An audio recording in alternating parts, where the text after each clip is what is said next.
Cool. All right, welcome everybody to the Reality or Not podcast with your homie Big Ed, King of Detroit Williams. How you doing today, Ed? I'm all right, man. What about you, man? I can't Doing pretty complain. good.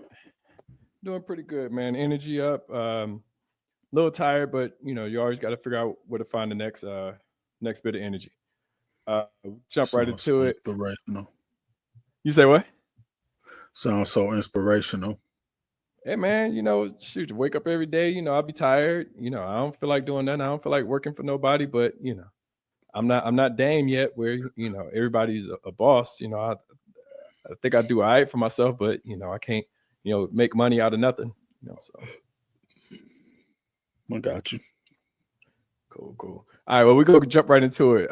One of these topics I just added, you may not have seen it because I literally just added maybe about 15 minutes ago, but it's a straightforward topic. I don't think it's nothing crazy. But another reason I'm asking is I just came from the barber not too long ago. But how do you feel about tipping service people? Like, so say for instance, within restaurants or within service industry, such as a barber or someone that does your yard, etc. Like, how do you feel about that? Because I always got like mixed feelings between it, just because it depends on, at least for me, the level of tipping that I'm doing, and then what you're doing for me.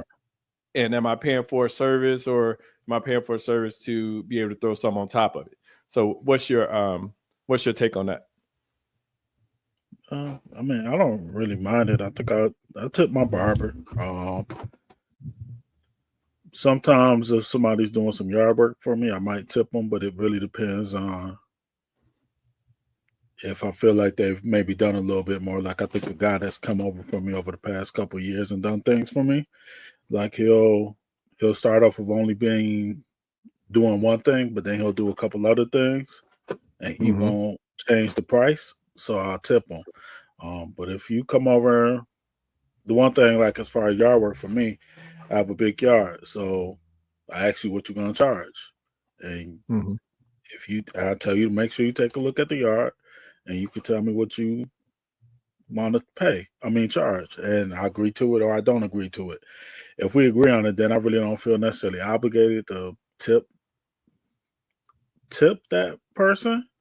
Yeah, it's a number. It's a number y'all agreed on. Yeah, That's like a contract, right? Like if you go work for the company that you work for, and they say, well, do you want to work for $30,000 a year, or do you want to work for $130,000 a year? If you agree to that $30,000 a year, there shouldn't be much to expect outside of that 30,000. But yeah, that yard work thing is a thing. I had a situation where when I first moved into my house, where a guy was like, hey, I was looking for somebody to cut down some trees in the back. And the guy, I got some quotes before, and I just didn't like the quotes. The quotes were around like $800-900. And then one guy came and he was like, well, I'll just do $400. So I'm like, okay, cool. This is perfect. This is half of what I'm seeing as far as the numbers. So I'm like, I'm not tripping. So I ended up paying him $400. Well, he looked at the yard, and that's what he evaluated it as. And then as he's moving forward, he's like, oh man, this is a lot more yard than what I expected. And I'm like, well, you looked at it. It wasn't, I twisted your arm to say, hey, I only got $400. What you gonna do? But even on top of that, after he said, and I kind of thought about it, and I'm like, well, I'd expected 800 plus. I wanted less, but that was the number that kept popping up. So I was like, how about this? I told him, I was like, well, how about I give you an extra 100, just to knock it out and be able to get the job done, because he was probably only maybe halfway done, maybe I would say 50-60% done. Right. I gave him that extra 100. That nigga didn't come back. You know what I'm saying? And I was trying to do him a service. And this is where, like, sometimes with service, I mean, you pay for what you get, right? But at the same time, I'm looking at it as I paid him up front because I'm like, hell, this is a deal. I don't want to miss out on being able to, keep him committed to doing my yard. But then I end up throwing him some extra money on top of it, and he still, he played me. Like, he didn't finish what he had committed to. So there's little stuff like that. Then I always think about too, like even with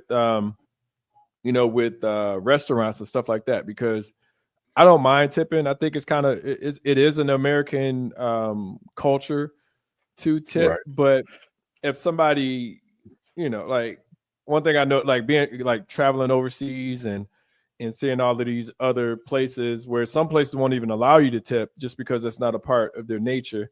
Like, how do you feel if you're in, say for instance, you're in a restaurant, right? And they say, well, automatic, because when it don't sit well with me. It's okay because I tipped that anyway, or I tip more than that.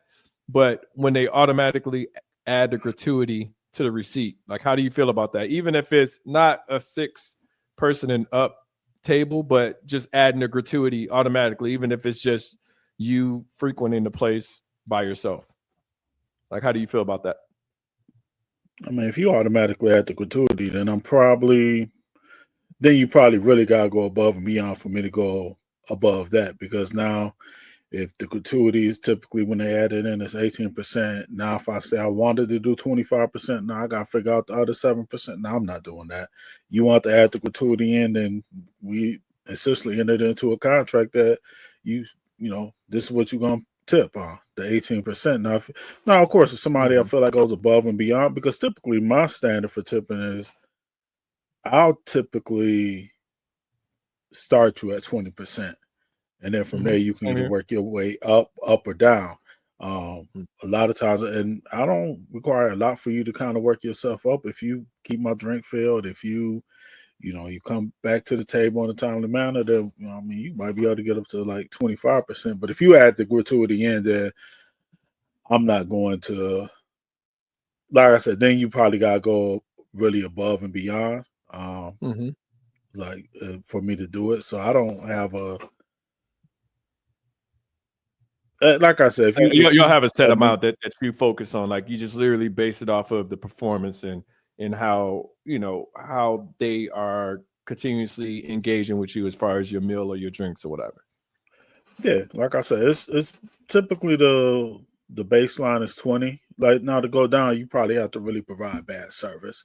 Like, and there's things I won't hold you accountable for. If the kitchen is slow, I'm not holding you accountable for that. You can't control what the kitchen does, but if you come out with a shitty attitude, like if I look around and like the restaurant's really not that busy, but you haven't come back around to refill my drink and my drink's been sitting empty for 10 minutes or so, or like it kind of takes a lot for me to start like decreasing the tip, but I will. Like, if you just kind of take it for granted, like I said, I'll just start decreasing it. Like, I think there's only been one time where I really just didn't leave anybody a tip, and that was because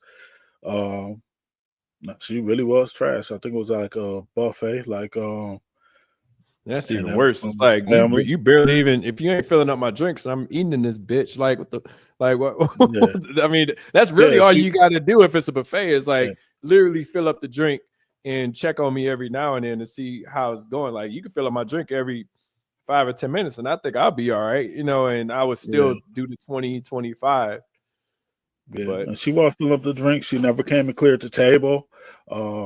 Just kind of a trash attitude, and so I didn't leave her anything. Like, I felt like you did absolutely nothing. Like, you didn't even clear the place away. You didn't get refills. So, like, what am I giving you a tip for? But and it wasn't busy either. That was the thing too. Like, it wasn't even busy in there at the time. It was fairly empty. She probably only had like a couple of tables. So and all you could do is make assumptions about that. Like, right? You can't, like, as a person, you're gonna be like, what are they doing? Like, are they just chilling? Are they just back there on the phone? Are they just talking to other people? Yeah. Are they giving better service to other people but not me?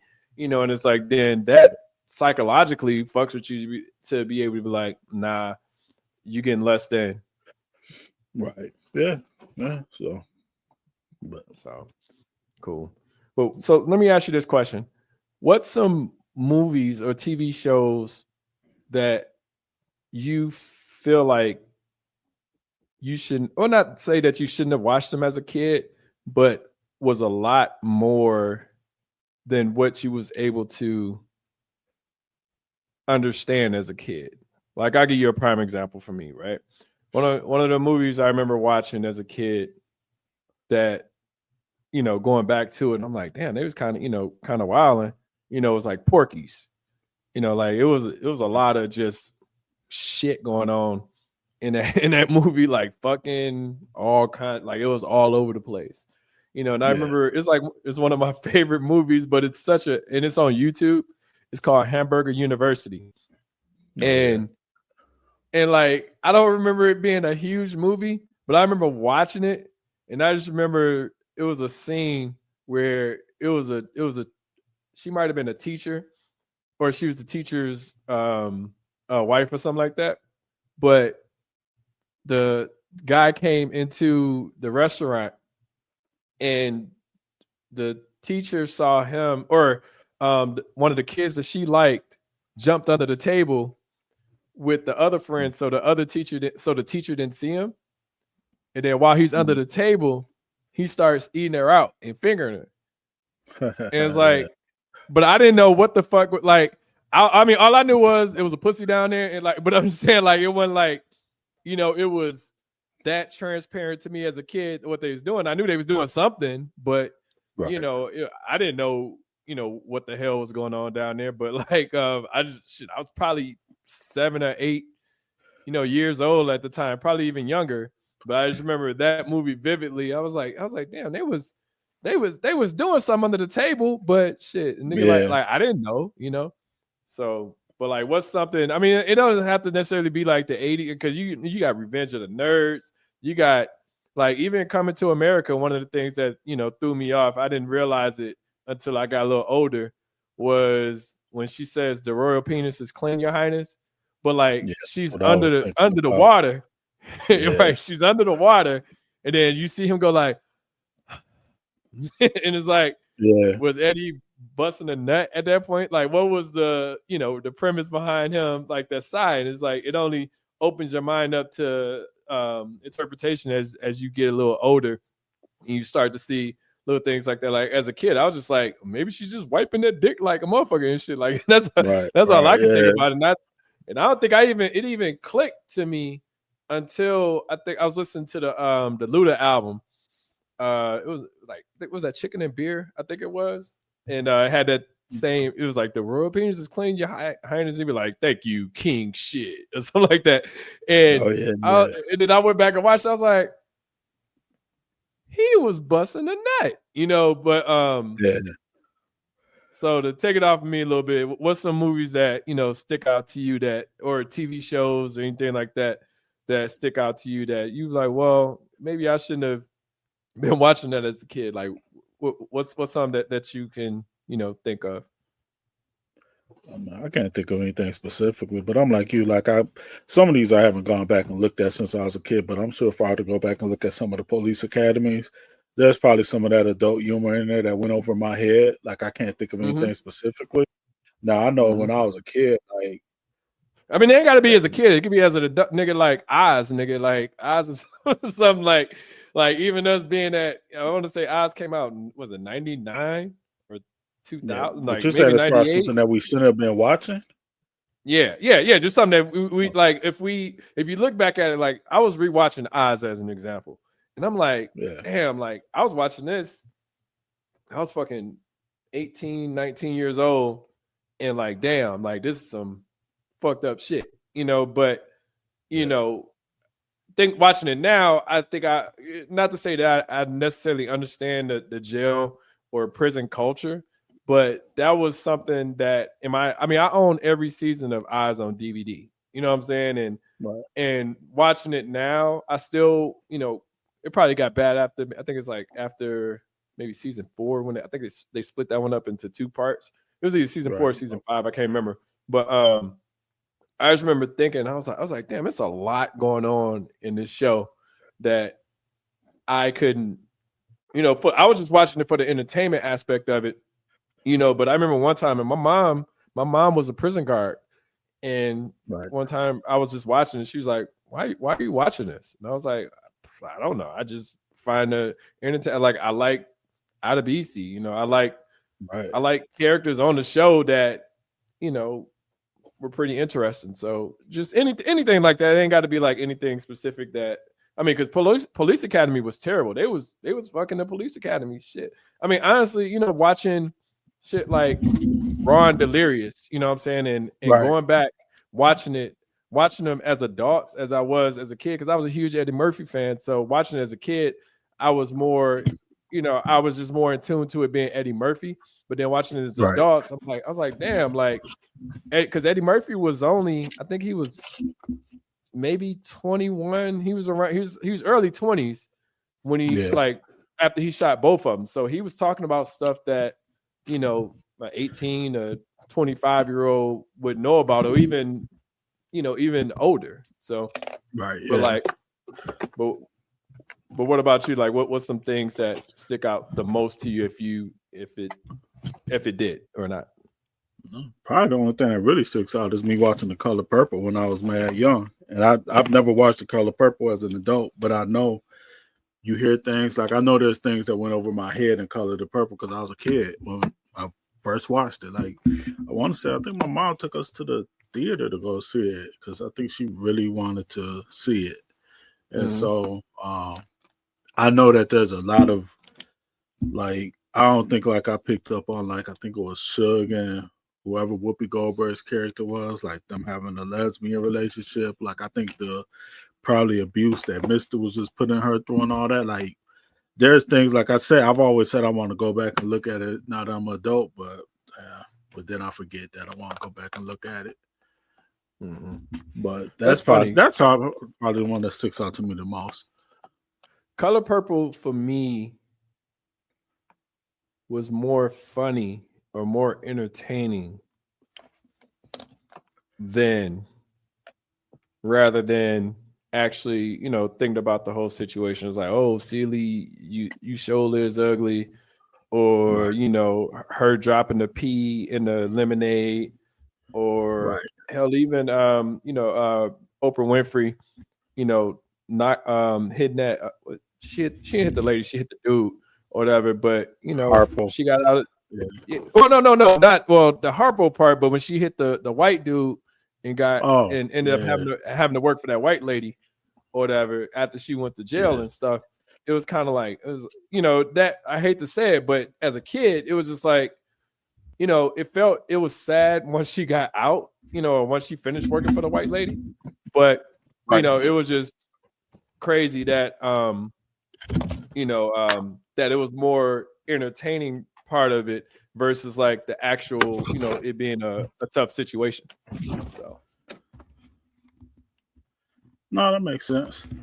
Like I said, I think there probably will be some things that, like, I didn't completely understand that, like, probably just from my sense of humor, I would probably see as funny, but I think I'll watch it today and also recognize, like, that some of this was probably actually meant to be serious and things of that nature. But I might go back and watch it one day. I just get caught up with having to watch so many other things that, like, I feel like it is a heavy movie. I don't know that I really want to sit through it all the time. You know, it's like watching Passion of the Christ again, bro. Like, you know, I mean, it's just, you know, if you watch it, you watch it. I mean, I always say protect your energy. Like, if it's a movie that you feel like is going to, you know, I don't believe in, like, I saw 12 Years a Slave. It's like, well, I don't really feel like I need to go and I mean, I did watch that a little bit because it came out 2000s, 2010, somewhere around there. But that's something I don't need to rewatch ever again. I mean, you know. Yeah. So, but let me ask you. Oh, and then another part too. With I'm glad you brought up Color Purple. I don't know if you remember when her sister was trying to go to school, and then Mr. was messing with her, and she was just like, I just want to go to school.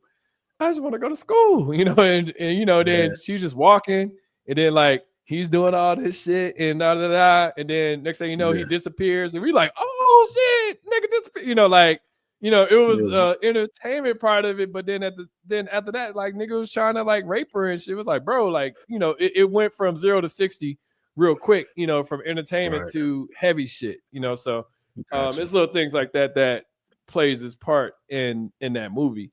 And I never read the book, and I'm not sure how, you know, how deep they went with that, but I know that they did go a little bit deeper, as you said, with Silly and or girls' relationship.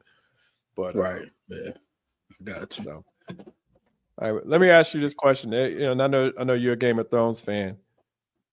If you was put into a house, what house would you prefer to be in? Just off the Based off top, of what you seen season 1 through 8, you saw House of the Targaryens, hindsight 2020. Which house would you be a part of, or would you? I guess which house would you, so it could be a 2-part question. Which house would you want to be a part of, and then how successful do you think you would have been in that house?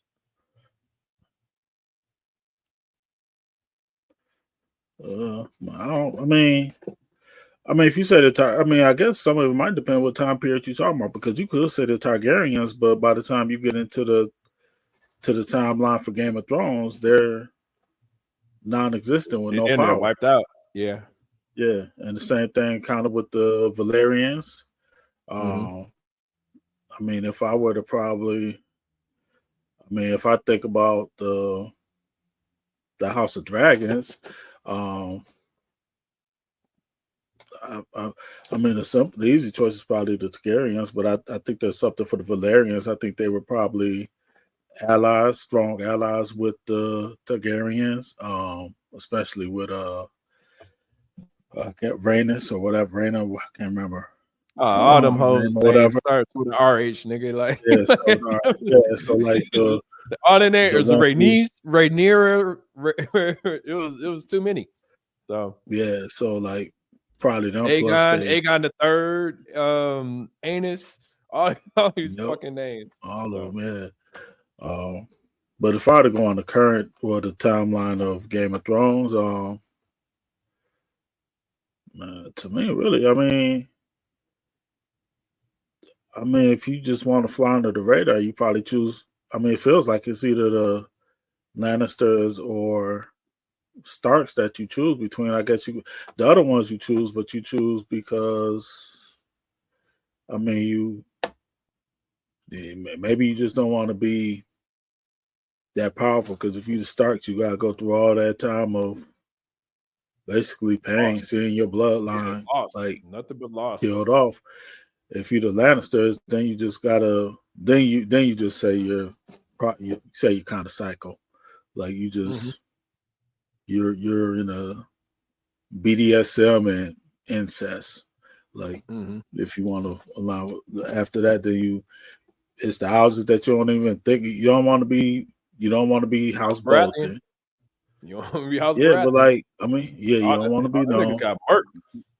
Yeah, so you don't want to be House Bolton because they're probably sicker than the Lannisters. You know, maybe you lie yourself. Now I can't think of what house. You don't want to be House Frey. I'm trying to think about the little girl, who stood up. I'm trying to think what house she was in. I mean, you might want to work that house. What's the name of that house? I think of it in a minute, but yeah, I know what you're talking about. Yeah, maybe don't, because they like, as far as just like loyalty, they just they stayed loyal to the Starks. Like they didn't desert them in their time of need. Like if you look at it, like when you think about that scene, I think it's season 7 where she gives that speech, and man, all them houses like they dipped on House Stark, like in House Stark's time of need, and like Mormont. Yeah, like I mean, if I just had to go with like that's probably the house I would choose, just off of, because if you go with one of the major houses, to me, like I said, between Stark and Lannisters, then I'll probably go with the Starks. But like, man, like how successful you gonna be? Like, I mean, man, you Yeah, I guess your success measuring your success in Howard Stark is if you just do you think you're gonna make it through without getting killed? Like, Yeah, because I mean, all of them had to go on the run to survive. Like, nigga. it If you wasn't for ever pay, that with Sansa.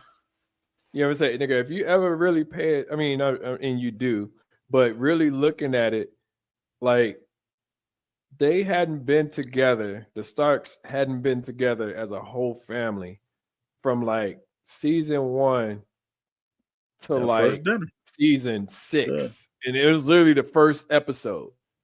yeah, And then once John got shipped off, but it's yeah, like crazy. Like it was a scene where it's like John, Sansa, Bran is in his Norwegian wheelchair.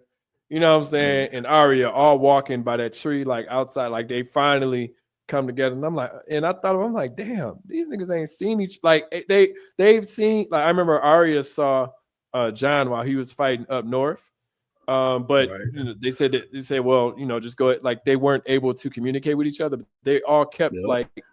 I remember when fucking. I mean, I thought he was whack anyway. But I remember when Recon was fucking, and my man shot up with the arrow and shit and just killed him. Yeah. I'm like, God damn, Yep. you know, like that was his first sight of seeing his brother in like maybe I don't know what the age because it seemed like you know we see it every 2 years or however the amount Yeah. of time that the show ran, but you know it's years that have gone by that That they within them saw each time other. frames, and it's like, well, damn, I ain't seen him in 10 years, and Right. now he's running towards me. He's about to get shot with an arrow at the Battle of the Bastards. It's Yeah. just crazy to me, you know. So it's hard for me. Mhm. I love the Starks. I think the Starks are the more honorable group to go with. I would probably take the Lannisters just because. I mean, You if I like was able incest? to, you say what? Because you like incest? No, it ain't the incest thing. Oh, If you really look at it, and I feel like the showrunners knew what they was doing. Cersei and Jamie fucking fucked it up as far as my perceptions of the Starks of the Lannisters initially, because that right. was literally the only ones that was just like fucking each other, and damn near Tywin said stop doing it, you know, and these Right. niggas kept fucking, you know. So it's just little things like that. I'm like Tywin.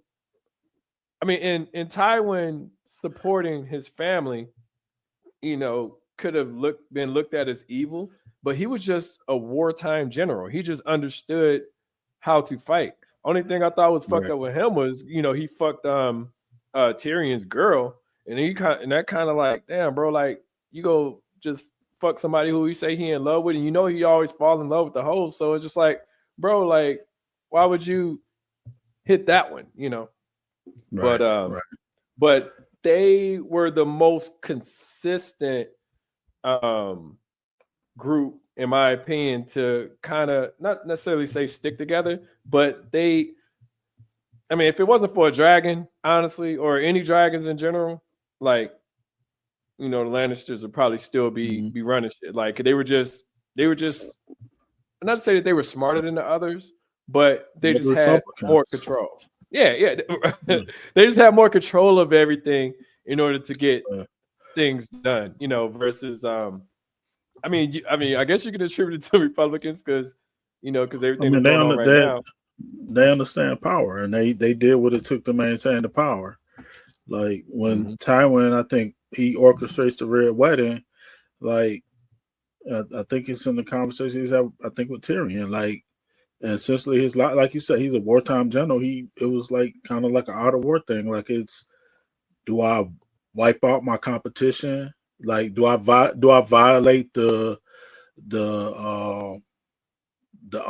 unwritten rule of uh you don't attack somebody like under that roof, and when they're basically they're breaking bread. Do you just say forego that, violate that, kill off like Rob Stark, his mother, a good, basically you cut off the head because now the war essentially ends. and so now you decrease the loss of lives on both sides. Like it was smart strategically. And he Um, aligned with the right ones. Your enemy is yeah, my friend type of shit. yeah, The enemies of and my enemies are my friend. Like with Walter Frey. I mean, honestly, yeah, I feel some kind of way about the Red Wedding because rewatching it, Rob was kind of fucked up for doing that. oh no, yeah, Rob violated by like he was supposed to like take one of his daughters, and then he Yeah.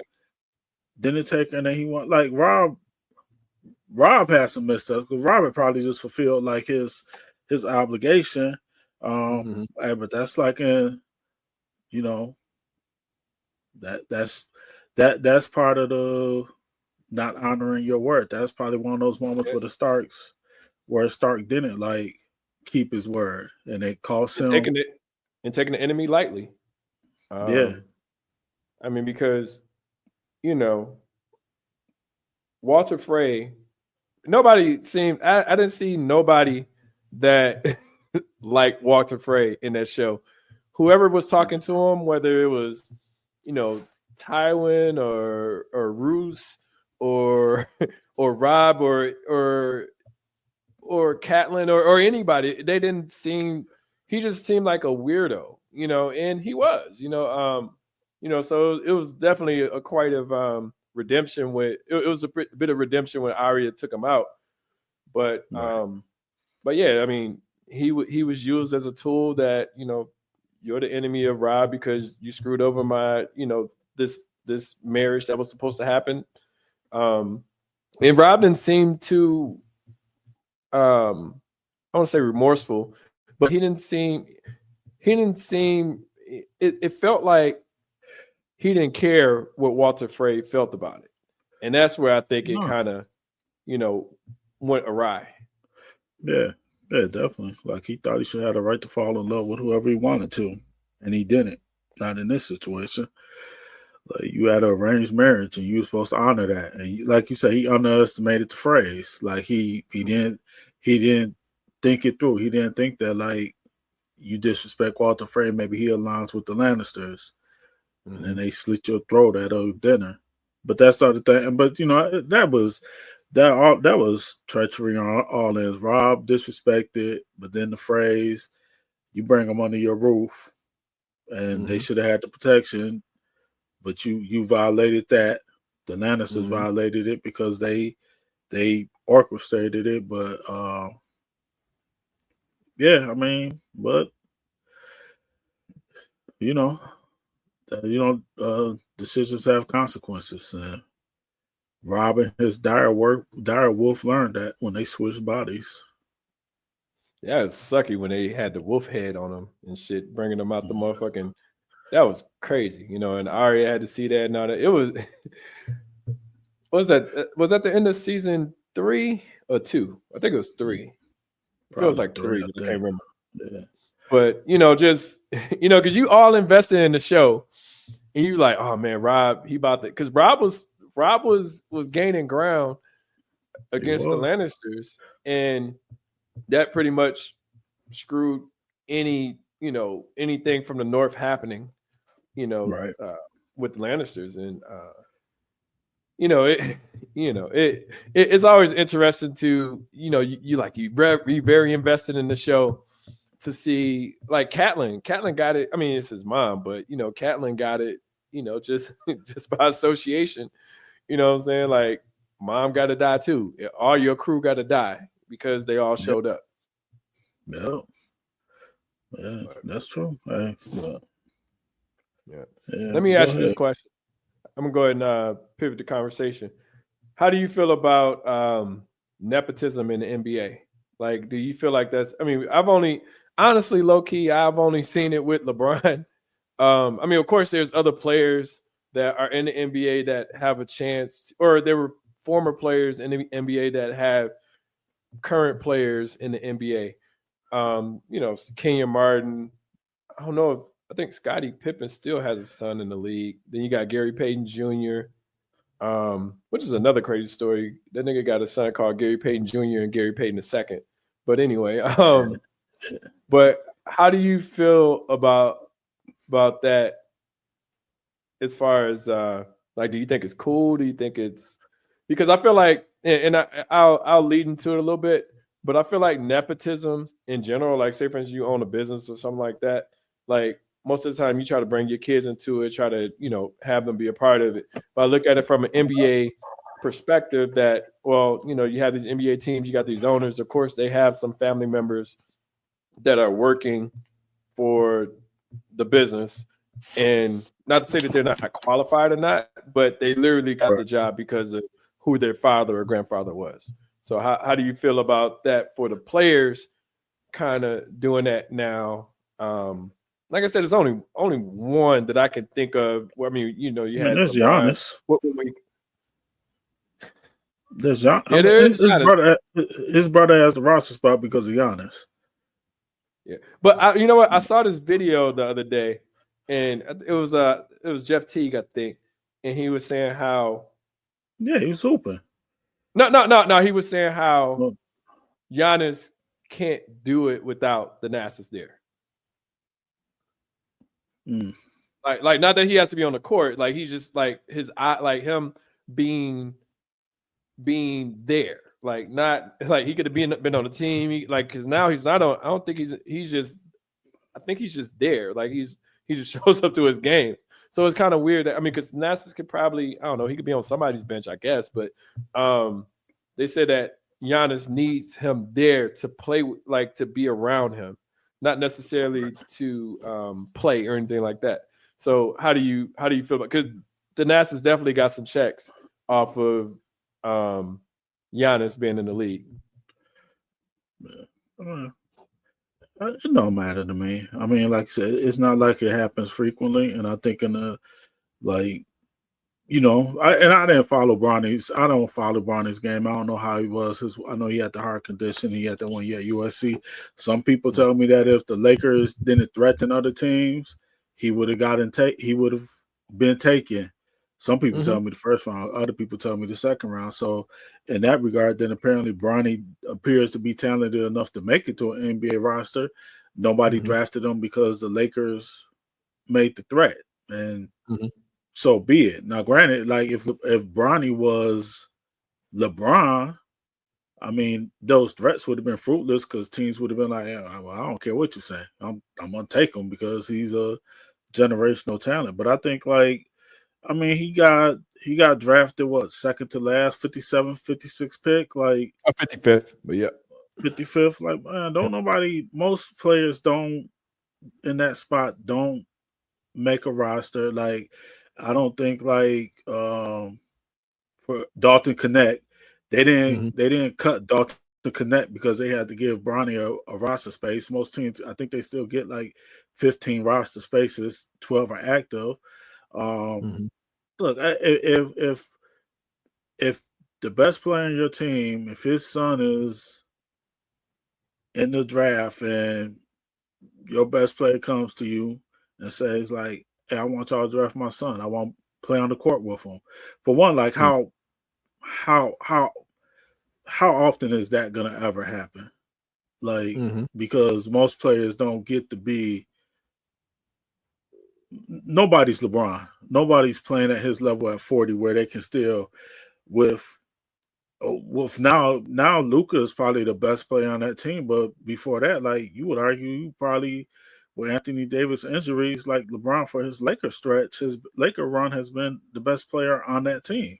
So I mean, how often are you going to get what player do we see right now that we think at 40 will be playing at 40 and be playing at that level that they'll be considered the best player in the league, or not, but at least the best player on their team. That they top 5, top 10 player in general. He should not be doing what he's. I mean, he's talented. Don't get me wrong. I mean, but no one would expect him to be doing what he's doing at that level. Yeah, so I don't think there's anything wrong for now. I didn't pay attention to what went on between him and Stephen A. Smith, and so I don't know what Stephen A. Smith. The only thing I'll say, somebody was telling me about it, making me seem like that. if Stephen A. Smith was given legitimate criticism about He Bronny's wasn't. game, He then wasn't. LeBron. Okay, then see, No, yeah. no, So no. I don't Stephen A. know. Smith So said. Stephen A. Smith said, "You as a father need to stop it." You know what I'm saying? And that was kind of like where it kind of, stop what? it got a little bit awry. It's like, bro, like you talking to me as his pops. You ain't talking to me as a player in the league. You're not talking to Right. me as a teammate, or me being his teammate or anything like that. You're talking to me as like Right. I'm controlling it. And there's some, like I said, the way that it was said is, in my opinion, what spiked LeBron. But Stephen A. didn't really. It's that situation where both sides could be right at the same time. It's right, like, okay, you called me out as a father, so I'm gonna check you on it. And Stephen A. is unique, where I think Stephen A. makes like comments, not even necessarily Stephen A. I think the analysts today, like they get a little bit more personal with their commentary, and and I think there's in some ways, and sometimes it's maybe surprising that some of them don't get checked more often. But like the nepotism, like even thing with Giannis, like I can't pronounce his brother's name, but if Giannis went to the Bucks, so I need him here, and he wants to play, he wants to hoop though, and like maybe he is like, because the other thing I understand is like he could have not necessarily been a great role player, but he could have made other NBA teams probably. Yeah, he's talented. He was on the Knicks. He was on the Knicks before before Giannis was even in the league. So I mean, he was able to get a roster spot. Like he just, I don't know, maybe they just think that was like, we don't not necessarily need you. We need you on the sideline, but I don't know, hire him as a coach. Yeah. Or something. Yeah. Well, maybe Giannis goes to him and he's like, now he's capable of getting an NBA roster spot on one of the other 29 teams. So no, I need y'all to give him a roster spot because if he doesn't get a roster spot with us, he could get a roster spot with the Knicks or somebody else. But I want him with me. And if the Bucks say like, shit, okay. Like I don't think anything is wrong in that situation, because once again, like I don't think, like, point out to me where his brother getting a roster spot like resulted in somebody else not getting a roster spot. Like they won a championship.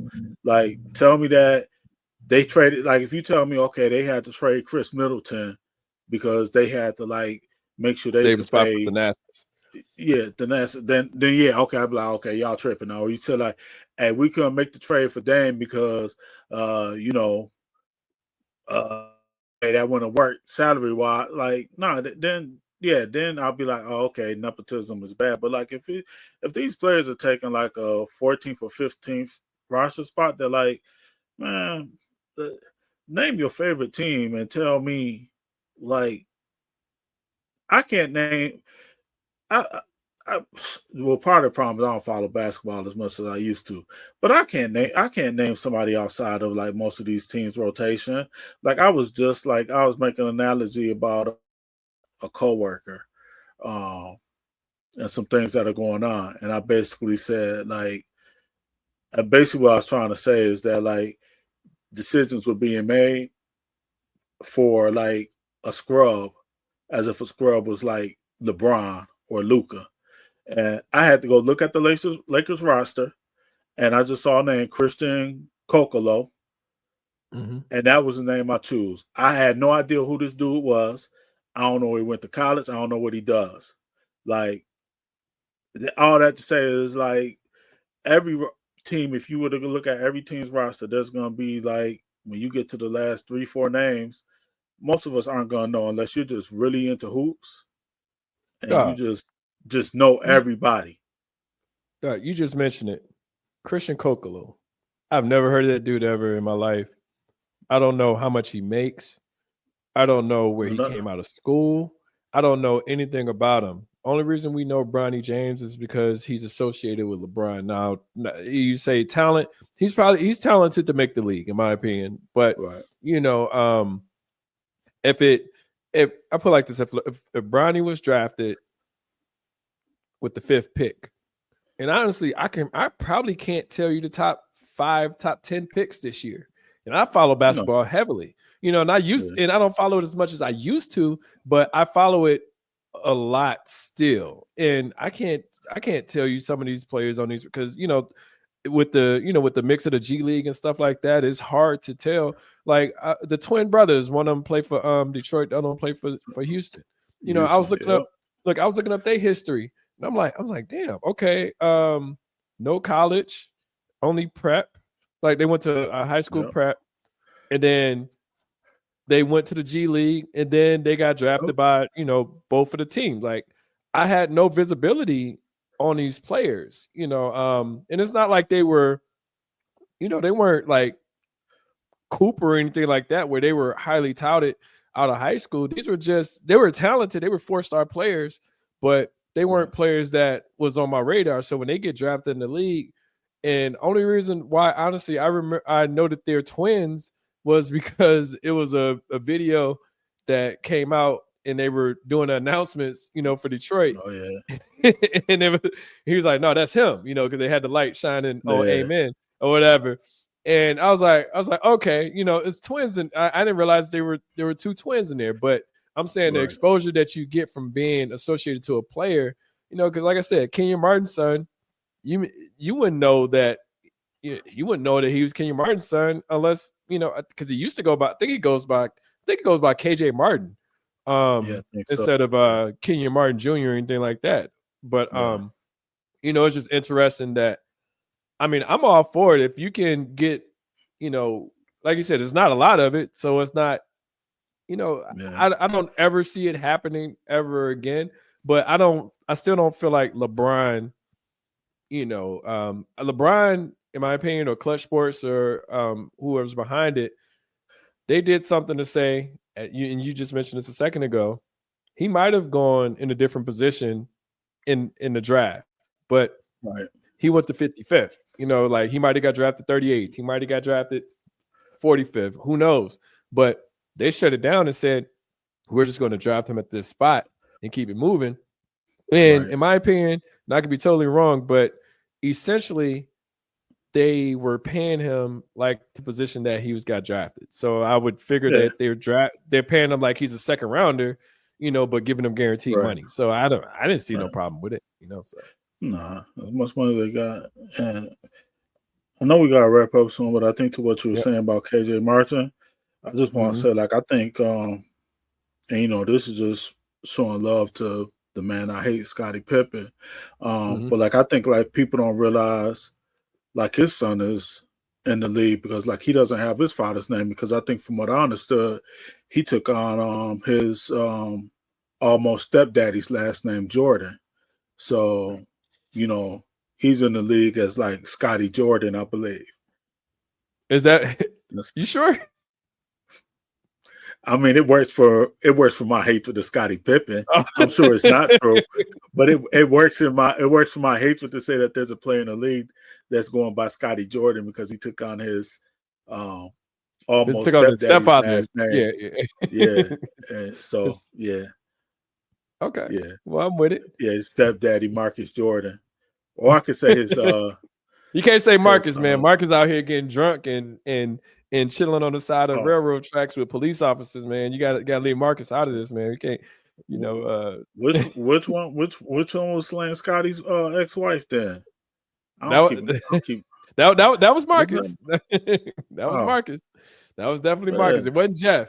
Jeff just went to Illinois and then for some reason transferred to go play with his brother, and I don't know, it just was downhill for them, their NBA career. So shout out if Michael Jordan could have even attempted to get his kids in the league, that shit wasn't going down. At least LeBron or Bronny has the talent to be able to do it. I mean, he's averaging in the G League, he's averaging 24-4. So he's not like terrible, or he's not like a bad player. Extended time in the G League. Yeah, he probably just needs to spend extended time in the G League. Stop bringing them up, send them back down. Just let them just let them play. Yeah, just let them stay down there and go. It was weird too, and I know we're about to drop, but I know it was weird too. Even when he in the All-Star game, like for the G League All-Star game, he turned that down. I'm like, damn, like he's like, well, damn near that I'm an NBA player. I'm like, I don't know, bro. Like you need to. Now that those are the things, and that's not necessarily. I mean, I guess like a nepotism thing. It's like, come on, man. Like Bronny, you close to the. You're close to the being able at the end of your career, whatever it ends up being.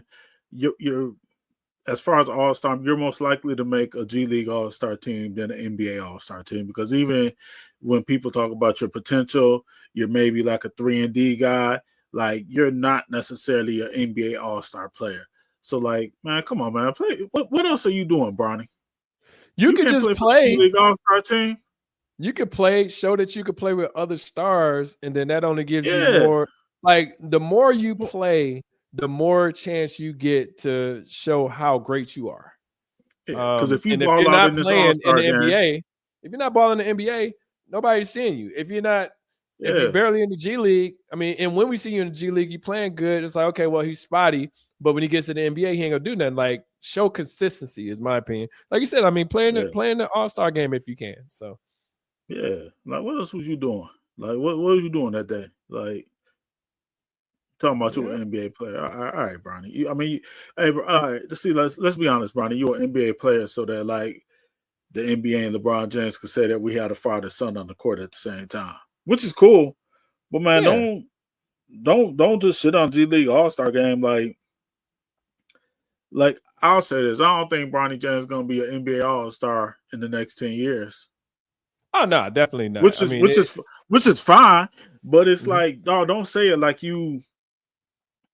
Like it's not like you. I'm trying to think. Like it's not like you were Victor Wembanyama, and like I don't know, somehow he was in some bizarre second year in the world. league, second year in the league, All-Star, like but killing it. So it's like not in some bizarre world where like his rookie year he was down in the G League hooping, and then they said, "Hey, we want you for the G League All-Star game," and then Victor could have been like, "Nah, man, I'm good, man. I'm an NBA player." Because you're gonna be a All-Star. Bronny, you ain't whatever, man. That's a whole nother thing. Yeah, but that's all good. That's funny. Yeah, no, it was crazy. But yeah, thanks, Ed, for jumping in. I know we gotta go. Got another call, but thanks. We got some other topics to talk about too. Appreciate you. Make sure you hit like and subscribe. Thanks, Ed, for jumping on. We'll talk more soon, and peace. All right, peace.